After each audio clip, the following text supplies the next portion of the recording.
Welcome to Novara Live. I'm Michael Walker, back from a refreshing holiday. I'll be joined later by Aaron Bastani, and we have lots of very important stories for you tonight. We're talking about Labour, who have just announced is maybe going a little bit too far. They've just teased what their policy might be when it comes for funding higher education. There's a new development when it comes to Sebastian Payne and Jacob Rees-Mogg.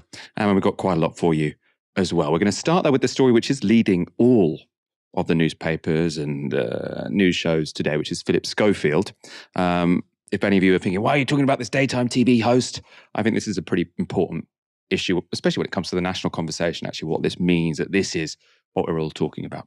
Philip Schofield has been leading the news for over a week now. That's because he's admitted to having a sexual relationship with a runner on ITV's This Morning. The member of staff was 20 at the time. Schofield had first met the person when he was 15, who he then helped to get work experience at ITV. Schofield, now 61, has since been sacked from This Morning and ITV and has stepped back from TV altogether. But he has given an interview to Amal Rajan at the BBC. That was today, and he was asked about the circumstances in which he first met the man in question. I was invited by a friend of mine to go to a school, something I've done thousands of times.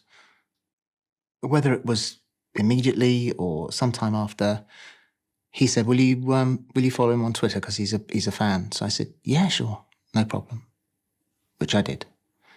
And he probably came back saying, thanks for the follow. And he was, 15 at the time? Yeah. I follow 11,300 people. And in all the time I've been on Twitter, there has never been any whiff of impropriety. So he followed you on Twitter, you followed him back. Did you start having a sort of email exchange or direct message exchange of any kind? Hardly at all. It was just all the way through, just on and off. And then he asked if he could visit the studios, work experience type of thing. I said, well, you come down and have a look for sure, which he did. How old was he when he made that first, there's two stages there. How old was he when he first said to you, I'm interested in television? Was he 18 by that point? 19 then, I would think. He was 19 by then. And then when he said, could I come and have work experience, he would have been older than 19. Well, just a more or less about the same time, because I'd organised it. And what did he ask you for? So he asked you for work experience and you said, sure, come and have a look. Well, I've done it all my life. I'm best friends with the people who got me into television. And I've always believed in paying it forward. And so that was my, it's just, didn't think about it, just did that. It's a strange idea that, getting your friends, or I suppose whatever relationship you want to call this, into jobs, public service broadcasters is paying it forward. Some people might call it nepotism. But that's a somewhat separate issue to what we will be discussing, because Schofield then went on to describe how the sexual relationship began with the young man. He was then aged 20. He'd been working at the show for a few months. And we become mates. We were mates. We around the studios, you hang out together, you chat to each other, that sort of stuff. And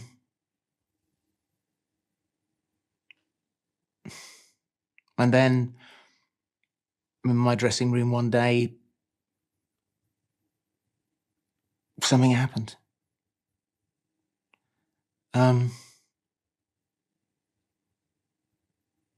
Which, obviously I will regret forever, for him and for me, mostly him. But that happened maybe 4 or 5 times over the next few months. And I know it's unforgivable. But we weren't boyfriends. We weren't in a relationship. I was really in a mess with my own sexuality at the time. And it just happened. Now, it's that relationship which has ended Schofield's career, and Philip Schofield says he takes full responsibility for everything that's happened. However, he does have some criticisms of how the story has been handled in the media. If it was a heterosexual relationship, then, it would have been a bit of nudge, nudge, wink, wink. If it's a gay relationship, then suddenly it raises eyebrows. It's wrong. It's wrong. People do find each other attractive in different age groups. I mean, it does happen, but it's the mere fact that this is so gigantic. And I appreciate the workplace and and the history. I get that, but it's the fact that it's so massive is predominantly homophobia. It's an interesting point. I'm not sure what I feel about it. I don't think through all of this, Philip Schofield has come across particularly well. I don't have any particular sense that the guy is particularly in and of himself worth defending. I also think that, the idea that you shouldn't get with young people who you're in an extreme position of power over. This is one of the most successful, most powerful people in television, right? Someone he met when he was 15. He says no laws were broken. We aren't able to suggest anything other than that. I don't think there's no evidence that he did break the law. So it's just, was it an inappropriate relationship? Philip Schofield is saying though that yes, it was. He's apologizing for that. But the demonization of him, he is saying is something else. He's saying it's homophobia. And he's saying that if this was a straight relationship, everyone would get over it. Now, I'm not entirely convinced of that. I think if you had a sort of 60-year-old or 50-year-old as he was at the time, in his mid-50s, who was getting with someone very, very much their junior and a lot younger than them, that would be potentially a scandal. But I mean, he does, I was looking this up, or I was messaging friends, what examples could you look at? So Celine Dion went to marry the guy who talent scouted her as a 12-year-old. They started dating when she was around 18 and he was 44. And they got married and had kids. They were together until he died of throat cancer. So this was a happy consensual relationship by all accounts. Macron's wife is 25 years older than him. They met when he was 15 and she was his married private school teacher with a daughter of the same age in the same class. But I don't think there's been a scandal whereby Emmanuel Macron's now wife has been called a groomer. I suppose it somewhat depends on how the relationships end or continue in these situations. The reason these stories are so explosive when it comes to the news, it's the intersection of celebrity with a social issue or a social controversy that lots of people will have an opinion about.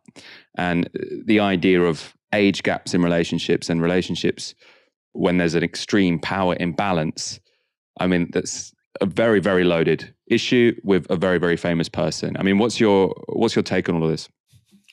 What's my take on the thing that everybody's talking about? I mean, firstly, I think you're right, Michael. If this was a heterosexual relationship, I actually completely disagree with Schofield. I think it would be far worse.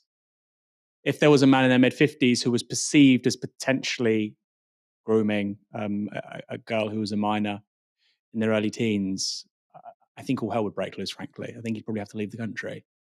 Now, again, I'm not saying that's what's happened here, but I'm saying you would open yourself up to that perception. And sadly, when it comes to publicity and public relations, perception for many people is reality. Okay, that's not fair, but that's the world that he's been in for decades, show business. And obviously, he should have known better.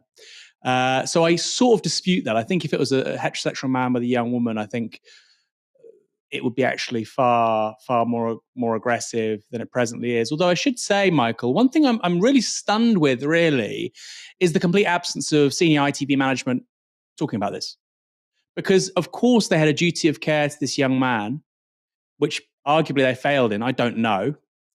And there was a duty of care, obviously, to Schofield's colleagues. However, in regards to what's now happening to him, they also have a duty of care to him. To an extent, if this is a man who says he's at his wit's end, he can't go on, then I think ITV need to do something to assist him in that situation because, he's been making them money. He's been getting them eyeballs. He's helped them sell ads for decades. He was on this program, I think, since 2005, 2006. Ironically, he got his big break filling in for John Leslie after he was convicted of something himself. It says something interesting about the world of celebrity there, doesn't it? So I think there's two sort of takeaways from me here. Firstly, I don't agree with the homophobia issue, though, of course, this whole idea about paedophilia and homophobia, that's a homophobic bigotry. The idea that those two things somehow converge inherently is bigotry that goes back decades. However, I don't think that's really the case here. And I'm really surprised, really, at the absence of senior ITV management. Again, these are conversations I've been having with my friends, because obviously lots of my friends are gay, as am I. But also the approach to this on Twitter has been very interesting, because it's very much divided. There are lots of people who say, I was young, around 18 or whatever, when I first got with someone who was much older, and I feel really terribly uncomfortable about it now. And, it might not necessarily have been anything that was sort of like criminal or really count as something abusive, but it didn't feel right. The power imbalance, now I look back at it, was clearly there. And then you've got other people who met someone who was a lot older than them and had a completely fulfilling relationship. So, I mean, it's something that really divides people, I think, depending on their personal experience.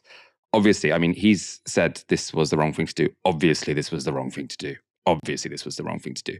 But the extent to which people are sort of relishing taking this guy down is potentially uncomfortable. I'm not sure how healthy it is for the national discourse at the moment that everyone is going so hard on this. Of course, what's strange about all of these stories is you never quite know what's going on. Is there more elements to this? Why has this come out now? What was going on at ITV? Because there's also there's a version of this whereby ITV found out this was going on. If they did, I don't think they've really told us yet. They spoke to the younger man and said, this isn't, are you fine with this? Spoke to Philip Schofield, said, you've got to stop this. And then he got moved on to a different show, which, wouldn't necessarily be a complete scandal, because you probably should you, this is a question for you, Aaron. ITV management find out this is going on. Should they fire Philip Schofield on the spot, even if the younger man is saying it was all consensual? I think legally they probably can't, can they? You're on very tenuous ground if you fire him on the spot. I mean, they might not renew his contract. I think that would probably be wise. But people have employment rights. And if he's not broken the law, if he's not broken any stipulations in his contract, if he's not brought the company into disrepute, it wasn't in the public realm yet, then I don't see how they could have fire him on the spot, maybe pay out his contract or not renew it, but certainly not that. I'm not sure how much progress we're going to make on this issue. I think it might be the case that more information comes out and then it's much easier to form a sort of much more concrete opinion on this story. Although I don't have that much faith in our media that it will be able to have a sensible conversation about all of this. Earlier this year, Keir Starmer abandoned his pledge to scrap tuition fees for UK undergraduates, and the party is now pitching its alternative. Well, sort of. Shadow Education Secretary Bridget Phillipson has written this piece for The Times. She's promising that graduates will pay less under Labour. The proposals are a little bit less clear, though. So she writes this: plenty of proposals have been put forward for how the government could make the system fairer and more progressive, including modelling showing that the government could reduce the monthly repayments for every single new graduate without adding a penny to government borrowing or general taxation. Labour will not be increasing government spending on this. Reworking the present system gives scope for a month-on-month tax cut for graduates, putting money back in people's pockets when they most need it. She also hints at changes to funding for students while they are studying.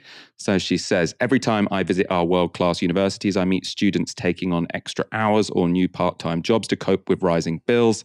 The Tories' economic mismanagement is hurting students' studies and their chances. More hours spent earning means less time spent learning. That's affecting the grades students can achieve. And all too often, it's students from lower income families, sometimes the first in their family to go to university, who are struggling the most. So sort of the hint there is that there will be some sort of reform to bursaries, or the reintroduction of bursaries, actually, because they don't exist at the moment. But clearly, this is obviously very vague. These are vague intimations towards pledges which might be made. And we know that when it comes to pledges, the Labour Party, we shouldn't have much confidence they mean anything. But Politico, I think the Times also in a separate article, said that the proposals Labour are looking at are from the consultancy firm London Economics, or at least that's one of the models they are looking at. Now, in that report, London Economics compares its proposals to the changes recently announced by the government to student finance. This is from London Economics, but it's explaining the current proposals from the government. Now, the ALGA response, ALGA is the person who did a report for the government. The response is the government's response, as in, this is what we're going to do. So this is their plans. The plan of the government is to reduce the repayment threshold to £25,000, which will then be frozen and then held below wage growth. So a really low threshold, but after which you start paying back your student loan. And there'll be the removal of real interest rates. So the total amount you owe won't increase above inflation. Now, that sounds good on the surface. We'll find out in a moment it's not actually great. And they will extend the repayment period by 10 years to 40 years. So my student loan, after 30 years after I leave university or took it out, I need to check, it will expire. Whatever is left will be wiped off. They're saying that will go up to 40 years for new graduates. The proposal that looks to me like it's probably the one Labour are talking about is the following. This consultancy say it will cost the same as the government's plans, but it will still have a 40-year repayment period, a threshold reduction and a freeze. But there will be some money to reintroduce maintenance grants. And importantly, there'll be stepped loan repayment. So it won't just be the case at the moment you cross £25,000, you have to pay the full marginal rate on your student loan. It will be that you start on 2%, then when you're earning a bit more, it goes up to 4%, then 6%, then 8%.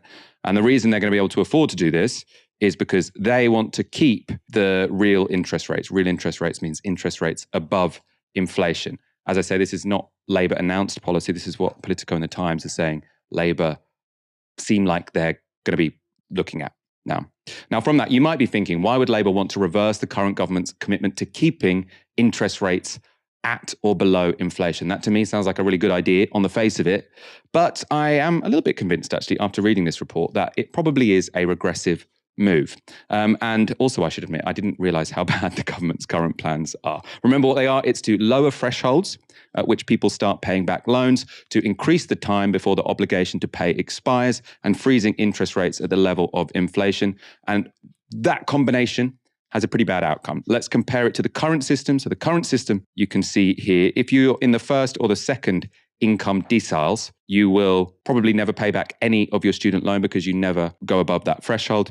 If, say, you're in the fourth decile, you might pay back 18K. But then if you're in the eighth decile, so if you've got a pretty high income, you will probably end up paying about 90 grand. And that's because that is what adds up from the loan itself plus all the interest you've accrued. So the interest rate is quite high. And if you're on a high income, you're going to end up paying back a lot more than the original loan which you took out. Under the proposed new system from the government, if Labour don't win the next election, and this is what goes through, is terrible. In the proposed changes, the second decile, instead of paying nothing, will now pay 17,900. That's quite a lot of money if you're on a low income over the course of your lifetime, of course. But this is the real kicker. Once you get up to the fourth decile, before or currently, for example, you'll be paying up to £18,600 or the average. That will be the average you'll pay over your lifetime. The average will go up to £63,000. So now it's poorer people who will pay a lot more on their students' fees than richer people. As you can see, once you get to the 7th, 8th and 9th deciles, they're paying a lot less than they were before. So the 8th decile, for example, at the moment, they're expected to pay 90,000 over the course of their lifetime. It would be, with this new system, down to 56,000. So Labour are essentially saying, don't do these changes. And then also we'll make some changes to what rate you pay when the student loan repayments come back in. Aaron, this is all rather wonky. I doubt it's going to make for a particularly sort of sexy manifesto pledge. How interested are you in these hints at policy changes from the Labour Education Secretary? Michael, I'm very interested. And I was very disappointed to hear you say that you didn't realise how bad the Tory proposals were. Because I wrote a piece for Novara Media last year called Student Loans Are Now Even More of a Scam. And here's the stand first, Michael. Lower middle income earners will be hit hardest by government reforms. Lots of great images there, Michael. And I'd recommend our audience to go there. But you're right to say that the proposals were awful. Also, Michael, I really have to impress this onto our audience. I graduated, believe it or not. I might not look it. The moisturizer's working. But I graduated before 2012. And the interest rate on my student loan is 1.5%. I have a very small loan because I didn't pay any fees. I paid £1,000 fees over 3 years because my parents' income didn't hit the thresholds. But as importantly, actually, in the long term, was the interest rate. So the pre-2012 interest rate is 1.5%. After 2012, the government moved it to RPI if you're earning less than £28,000, or RPI plus 3% if you're earning more than £28,000. And like you say, the idea here is that the interest rate will go lower, but the repayment rate is longer. And the people that benefit the most from these changes, as I write in the article, will be high earning students, often men who go into things like finance, who can pay off those loans incredibly quickly. If you can't pay those loans off incredibly quickly, but you meet the threshold, as you've said, you're the ones being the hardest hit. Women hit harder than men because, of course, women are out of the labour market longer, partly because they have children, men don't have children. So it's inherently sexist as well, this policy. And also, finally, Michael, there was a statistic that I talk about in that article. And this is key. We don't really talk about this enough in the whole debate around tuition fees. The graduate dividend in this country for men is £153,000 a year over a lifetime. For women, it's £140,000. Now, in the United States, can you guess what the graduate dividend is for a man, Michael, over their entire lifetime? How much more do they earn than a non-graduate? Well, I don't want to guess in case you tell me that you wrote an article on this a year ago and I didn't read it, and then I'm going to be humiliated again. It's all in the article. So for men, as I've said, just to reiterate, in the UK, for men, it's 153,000. For women, it's 140,000. In the United States, the graduate dividend for men is £426,000. It's almost 3 times higher than it is here.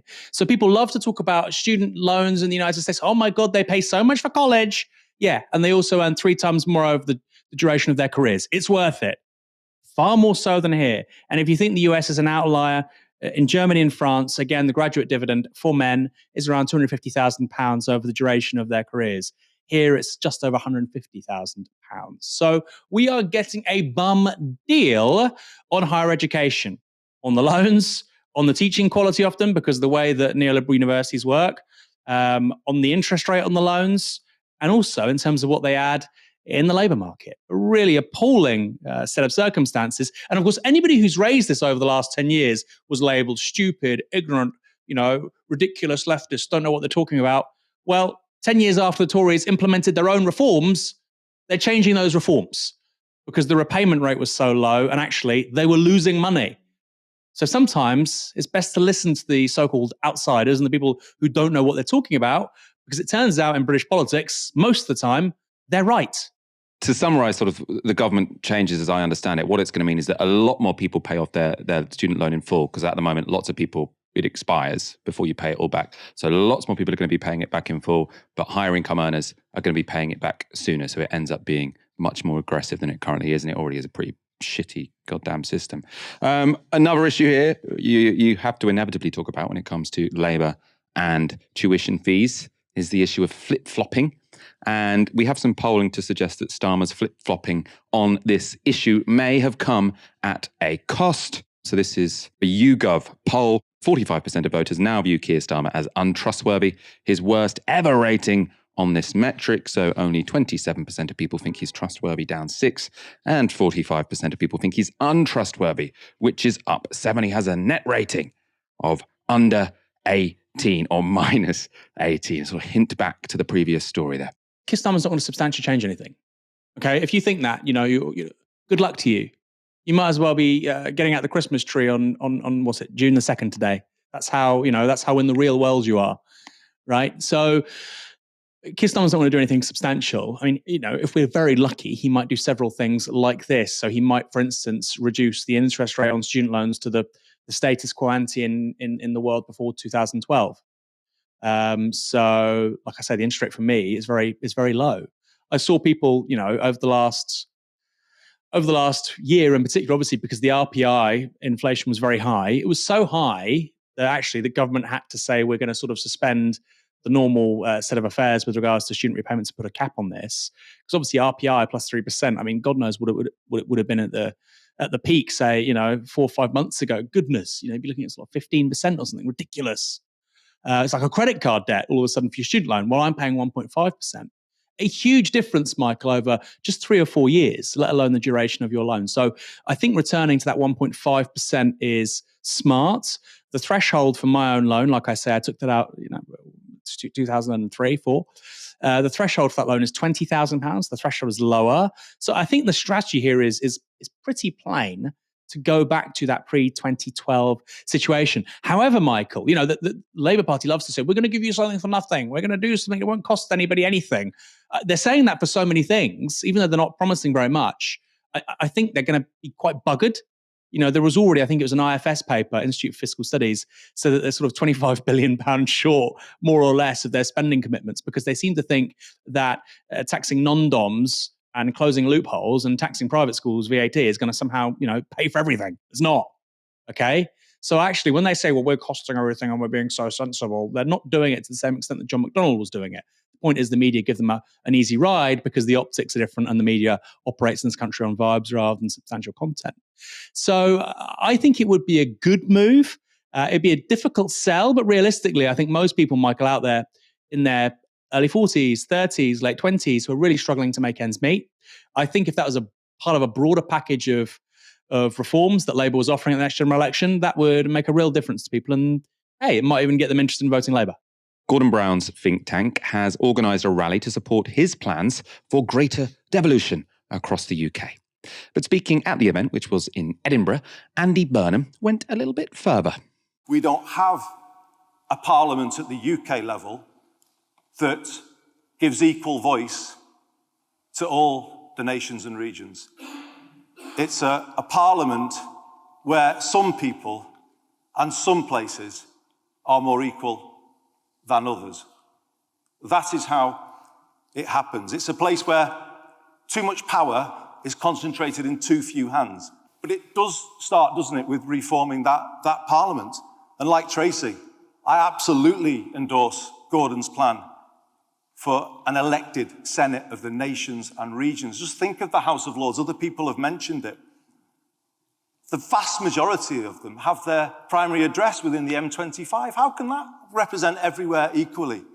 About 10% of them went to one private school in the southeast of England. You know which one I mean? By my reckoning, about the same number of members of the Lords have their primary address in Scotland. I mean, think about that. How can that represent you or us or West Yorkshire fairly? It can't, can it? And so we need that change. But I would add something else, because I think we need to change the House of Commons as well. I think we need voting reform. I don't believe all people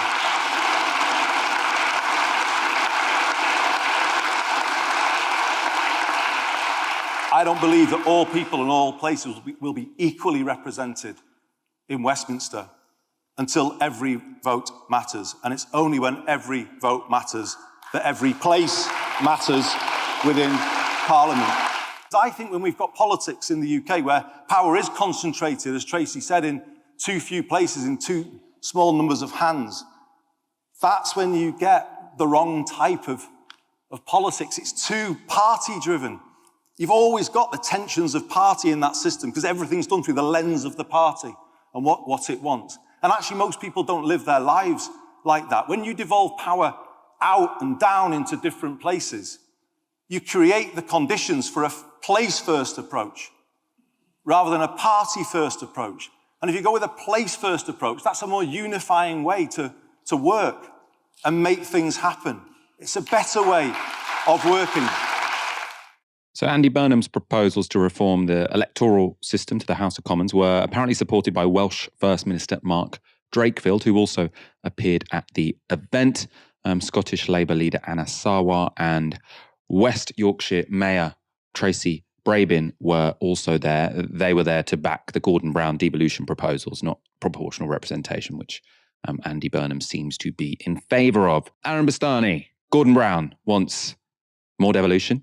This was all part of a sort of an event to talk about, let's have more devolution for Scotland, not an independent Scotland, which I think is going to be Labour's position at the next general election, and also to talk about more power to regional mayors and the like.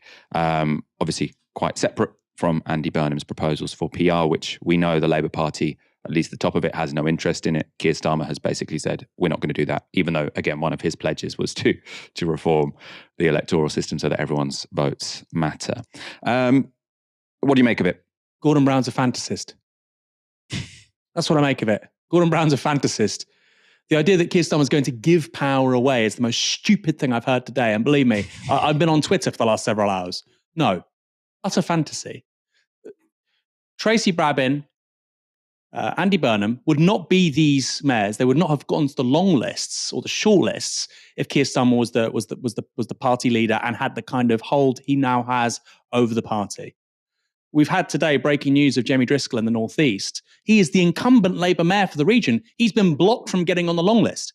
So there's no point creating loads of new mayor roles if the Labour Party determines that the only people that can actually fulfill those roles are the friends and the bag carriers and the fluffers of the establishment party at Westminster. If they're personally anointed by Keir, that is not giving power away. That is not local democracy.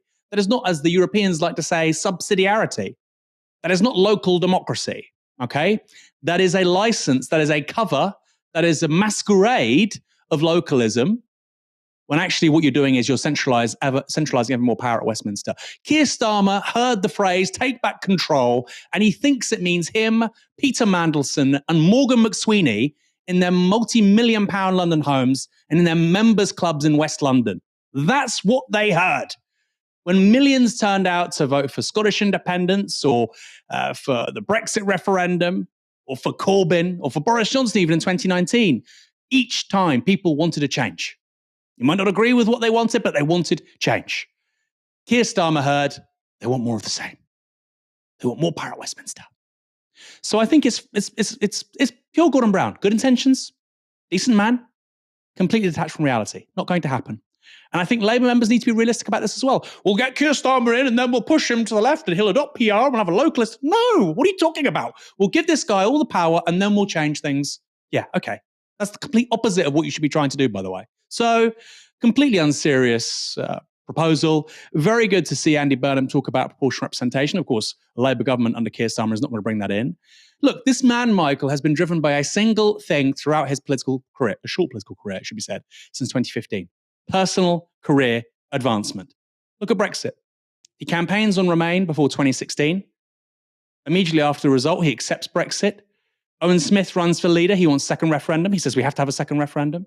Labour do very well in 2017 because they accept Brexit. He now accepts Brexit. He told Owen Jones on YouTube. 2018, 2019, he says, no, now we're the party of Remain. And now, after getting absolutely destroyed in the 2019 general election, in large part because of their position on Brexit, not entirely, but in large part, he's now saying, we can't even entertain the idea of a customs union. Several years ago, he would have called that the hardest Brexit possible. His supporters would have called it enabling fascism. All these little Starmeristas on Twitter. Several years ago, if you said that, you'd be a fascist. But now, apparently, it's sensible politics. So the idea that this gentleman and this faction and this coterie of bag carriers in London will give power away to the British people is the most ludicrous thing I've heard in a while. One of the big pieces of evidence we've got that Keir Starmer doesn't want to give power away is how he has dealt with selections. You know, pretty outrageous. Jamie Driscoll, a current Metro mayor, just been excluded from the long list. I mean, we don't know the details, but if we're looking at how this fits into a pattern, it's basically anyone who is left-wing will be excluded by any means necessary, and the media basically won't talk about it because it's their side doing it. So I totally agree. His attitude to the party has been atrocious, and to party democracy has been atrocious. One could say, though, you know, in that he is following the lead of the Blairites. And one thing the Blairites did do was devolution. You know, they did follow through on devolution, giving a lot more power to Scotland, setting up the Scottish Parliament and the Welsh Parliament, which probably has been a net positive when it comes to politics in this country. Is it not possible that Keir Starmer will do the same? He's sort of saying, I need this iron grip on the Labour Party so that we can enter power. But once I'm in power, I'm more than willing to say that there should be different regional agents of power in this country. You don't think he will do some devolution constitutionally, even though when it comes to inside the Labour Party, he's very far from a Democrat? No. And also, by the way, I think Blair regressed a lot of that agenda. I think he didn't even know what he was doing half the time. Look at freedom of information. He's gone on record. He said in his autobiography, The Journey, that it was his biggest regret was implementing information of freedom of information. He said, if I'd known if people were going to make freedom of information requests, I never would have done it. He just thought this is stuff that I'm going to basically accept the market. I'm going to accept the Thatcherite political economy. And okay, we'll bolt on some stuff that these liberals are asking for, like a Scottish Parliament, whatever. Makes us sound kind of like a European country. Federalism, great. The Americans do it, federalism, great, let's do it.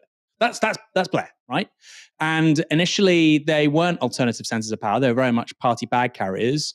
And of course, when that didn't happen with the emergence of Ken Livingstone running for London Mayor, Labour's candidate was Frank Dobson. So, and Livingstone had to win before Labour let him back in. So that showed you that Blair also wasn't particularly interested in democratic practice. I think Blair did lots of things which were short-sighted. Blair instituted PR for European elections, which of course provided a launch pad for UKIP. Probably makes Brexit happen. That single decision probably makes Brexit happen. Because, of course, with proportional representation, UKIP all of a sudden can become this party which by 2009, 2014 are a national party. And, of course, you get subsequent media coverage as a result, like Farage did, going on Question Time every week, because you are a national party. UKIP won a national election in 2014, European elections. So, no, I think that's very wishful thinking, Michael. And I'd also add Starmer is to the right of Blair. Starmer is to the right of Blair. I don't understand what people need to sort of, see or comprehend to grasp this point. He is to the right of Blair. Look at his shadow cabinet. Robin Cook was in Blair's shadow cabinet. Robin Cook was his shadow foreign secretary and also later foreign secretary. Robin Cook would not be in Keir Starmer's shadow cabinet. He wouldn't be in it.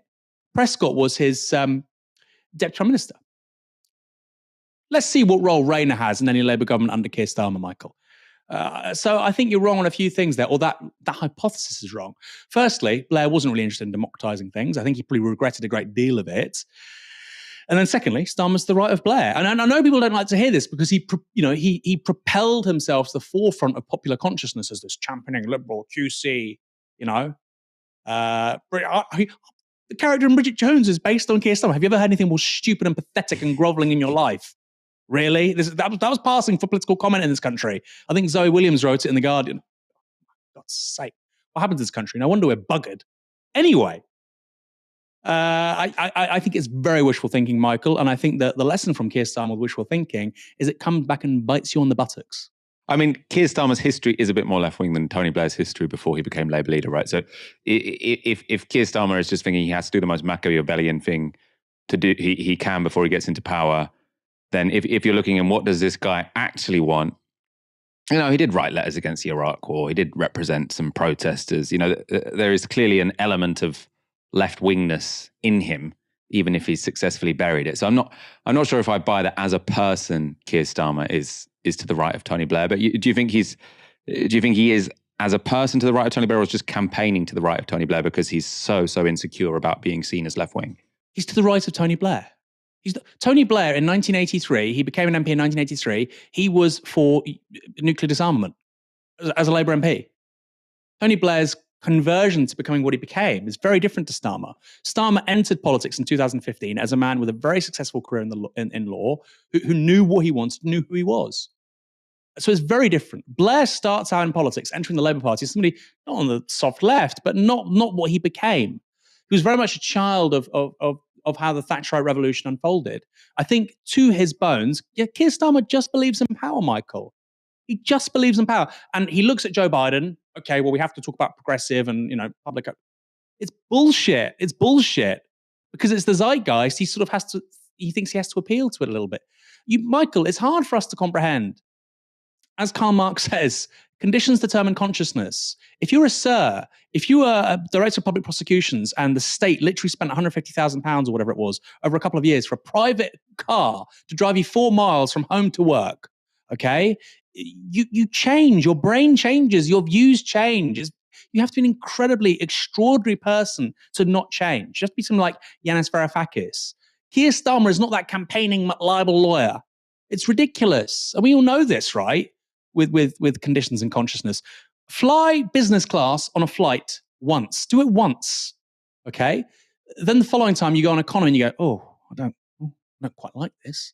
Just seen the other side. That's Keir Starmer's life for the last 30 years. So yes, I think he's to the right of Tony Blair. Yes, absolutely. Yes. I think you could be in a situation where if there were countervailing left-wing forces in his party, he believes in realpolitik and he might have to integrate them. But the Labour Party doesn't operate like that. There aren't primaries. We don't have PR. So he can completely remake his party from the top down.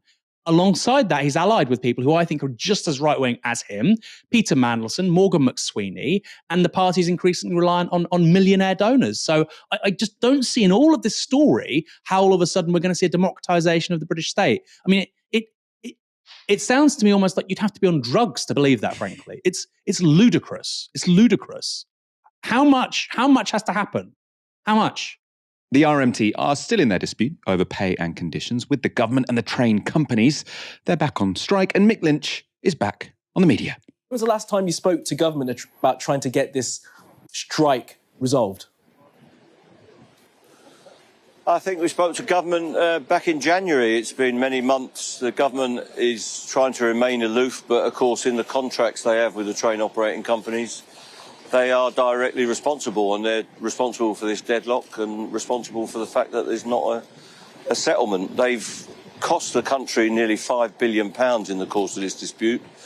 They've given the train operating companies £900 million in subsidies, and they've allowed them to pay £160 million of dividends over the last 2 years. So they're entirely responsible, but like Pontius Pilate, they want to wash their hands of it.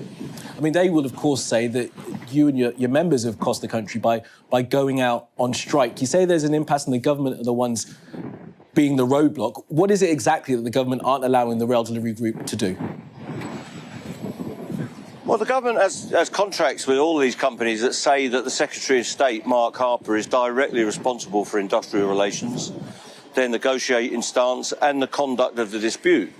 So they are demanding that our members put up with below inflation pay rises. We haven't had a pay rise for 4 years now, and they've offered 5%, when inflation over that period has probably been 25%. They want to cut thousands of jobs out of the system. They want to shut every booking office in Britain. They want to get rid of catering. They want to get rid of engineering jobs. So there are a whole host of changes that they want to bring in, which will be detrimental to the public and the service on the railway and the railway's future, and they're directly responsible for that. But of course they've got a dogmatic approach to workers' wages. They're making working people poorer all over the country, and everywhere outside of Mark Harper's remit, we've got settlements. We've got settlements in Scotland, we've got settlements in Wales, we've even got settlements with the private sector rail operators and the bus companies and everybody else we deal with, except where the Tory government controls the industry. We've got no settlement and we've got strikes. As well as speaking to Sky, Mick Lynch went on Talk TV. Aren't you at risk of putting your members out of a job and out of work? Because, frankly, you don't need people to drive trains and to guard them in the way that you used to. You don't need staff in the way that we used to have them before, because people can do it online, they can buy their tickets, they don't need as many staff. You could be putting your members at risk, aren't you? No, I don't think we are putting our members at risk. We have pushed back on all the changes they want to make. It's no good having an app if you've got a drunken, unsocial behaviour incident on a train station at night when women are seeking to go home from shift work, when nurses and care workers are looking for assistance on a platform. An app is no good to you if you're in a wheelchair and need to board a train with a big gap at the interface. An app is no good to you when you get disrupted train services, when you get animals on the line or trespassers or whatever. None of that works. There isn't a train in this country, and there won't be for many decades, that can be driven without a train driver. That people want a guard on the train, they want their station staffed. We saw in the 80s and 90s, when the trains were de-staffed, that they became hostile environments, muggers' paradise, if you like. We want a friendly, secure, affordable railway that's in the hands of the people, that is run in the interest of the people and not for profiteers. So Mick Lynch making the argument, we talk about it a lot on this show, that a really good service, a really good rail service will employ quite a lot of people. A real top-class station, which is a nice place to catch a train, especially if you are a person who might feel vulnerable in some way, has some staff there, right? There'll be some staff on the train, there'll be some staff on the platform. This idea that, because of technology, we can just all do it all by app. It seems a bit odd to me. It might be the case that people are doing different things. Like when it came to ticket offices, probably we do need less people to sell us tickets, but that doesn't necessarily mean you should sack the people. It means that maybe we could put those people to different jobs on railway stations, because it's nice to have people around, right? People who you can ask help from. The idea that this modern, futuristic society is one where the only person you can talk to is, through a chatbot on an app, I don't quite buy. This particular strike, so the strike this weekend, has been especially controversial because it clashes with the FA Cup final, which is between Man City and Man U. Lots of traffic is expected, as that's a lot of people going from Manchester to London in a single day. Fans have had to find alternative routes. I think Man United fans have been told to take some roads and Man City fans have been told to take others. Aaron, the RMT have had a very sort of populist strategy so far. Is taking on football fans on the FA Cup weekend a mistake? No, I don't think so. I mean, most people going to watch a football match aren't going down. Well, many people aren't going down on the morning. They will stay overnight. You know, they make a weekend of it, have a few drinks. I'm sure if you go out in London tonight, you probably meet a lot of Manx. So that's not entirely right. Obviously, many people drive down. Coaches is the classic for away fans, of course. So, you know, it's not like it's some game changer of people that want to go and watch the FA Cup. And, you know, I don't buy that. There's always an event. You know, it was apparently Eurovision last time. Why does the RMT hate Eurovision? Now it's the FA Cup. No, it's silly. And I follow lots of football fans on Twitter, on social media. They're the first to say that this is just a ridiculous, phony war being created between the Labour movement and football fans. Football fans care deeply about things like fan ownership, about, you know, foreign oligarchs or millionaires or billionaires coming into British football and not screwing it up. Okay, the Saudis are one thing, because they're actually injecting money into Newcastle or other Gulf Arabs like Man City, but people like Milan Mandaric in Portsmouth or like the Glazers at Manchester United sucking money out of English football. You know, there is a real hard political edge to that. We saw that, of course, with the proposals for the Super League. That was 2 years ago now, Michael, best part of 2 years ago. And the response that created immediately, you know, Chelsea fans, hardly known for being political radicals who are prone to direct action, were blocking the team's coach coming into Stamford Bridge. And so the proposals were very quickly deflated and rejected. So I think, you know, football fans have a bit more savviness to them than is being sort of projected here by the Tories and bits of the media. Of course, they just think that working class people like their football, can't hold two ideas in their head at the same time. You know, somebody can be irritated by the inconvenience of something, but also support the strikes. And I suspect that's a decent chunk, if not most, of the people affected by this. To close out this segment, we thought you'd just show you this. The BBC have just released a documentary series on the current strike wave. And it, of course, as you can imagine, features quite a lot of Mick Lynch. This is footage from November last year. There's about, I think, 3 or 4 cameras. There's a few reporters out there. Okay. Channel 4's going live, I believe. Right, where's what I've got to say? Let's see how it goes. Talks between the train companies and the RMT continue to stall. We're trapped in this cycle which the government hold the key to. Nobody else can provide a solution. What is the latest situation? We're going to escalate the action so that we show the companies and the government that we're serious, and we have to keep it moving forward.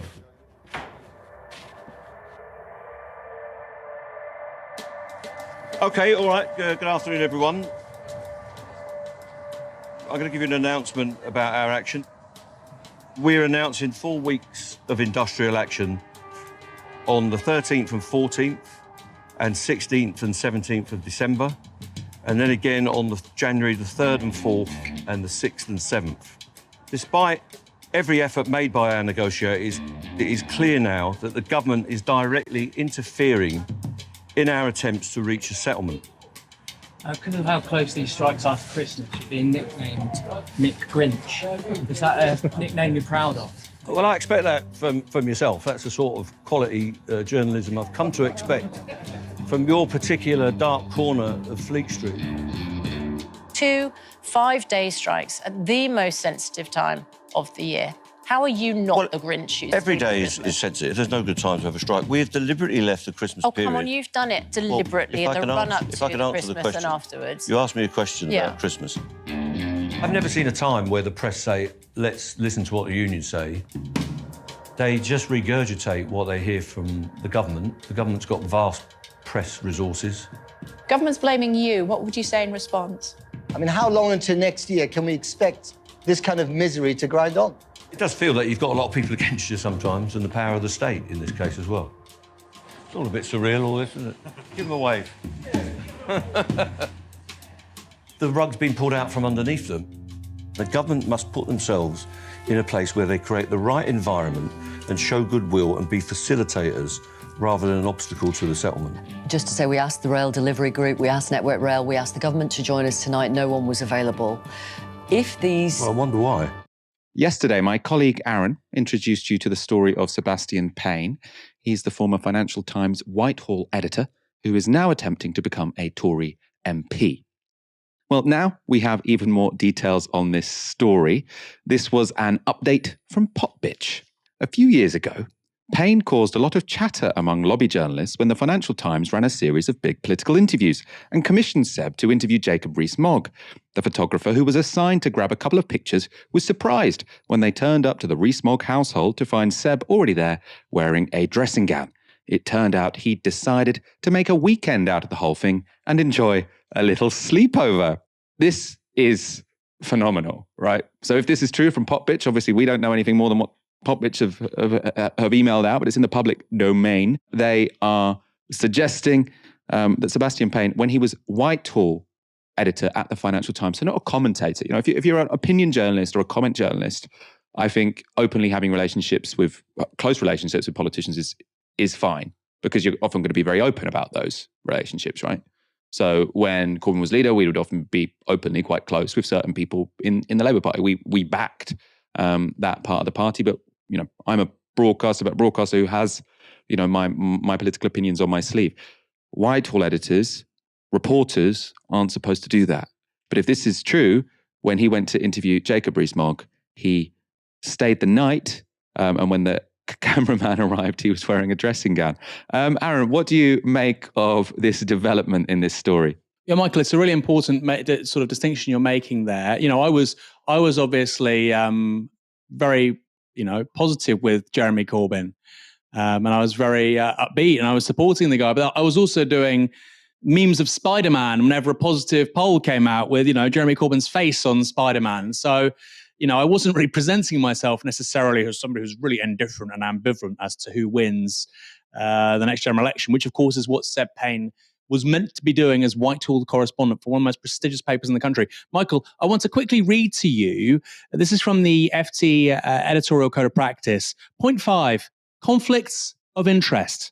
FT journalists may not participate in outside ventures that involve commercial or quasi-commercial relationships with entities and or individuals about which the journalists report or edit as part of their work. So that means really the Conservative Party. I think that has Seb Payne on the hook, but here's the killer. Given the story in regard to Jacob Rees-Mogg, nor must they engage in any such relationship with an organisation that competes directly or indirectly with the FT. The FT must avoid any impression that our coverage can be influenced by favours, including gifts, hospitality, and entertainment. Sebastian Payne, while interviewing Jacob Rees-Mogg, allegedly stayed overnight and had a little dressing gown given to him. I think that counts as a gift, hospitality, favour, or entertainment. So Seb Payne, who was the Whitehall correspondent for the Financial Times, this was the guy that literally came up with the idea of the Red Wall, was taking favours in kind, according to Popbitch, from Jacob Rees-Mogg. And that's the one we know about, by the way. I find this utterly extraordinary because, you know, we have lots of joke papers in this country, let's be honest, the Express, often the Mail, the Sun, of course. The Financial Times is meant to be a serious newspaper, and it's meant to provide its readers with serious information because the investor class needs accuracy. The misinformation and the nonsense, that's for the little people. And yet, the base nature of the tabloids, the complete absence of any commitment to professional integrity and standards is absolutely demonstrated here by Sebastian Payne while working for Financial Times. I think it says so much about our media.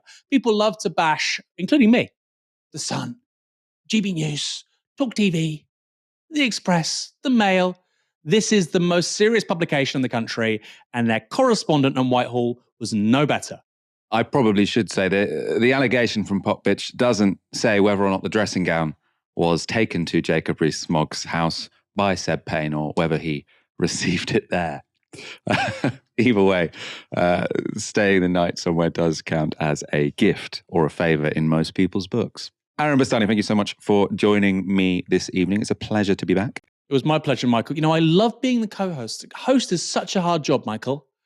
It's such a hard job. And I think, you know, people are saying, oh, we love Aaron, you know, in the comments.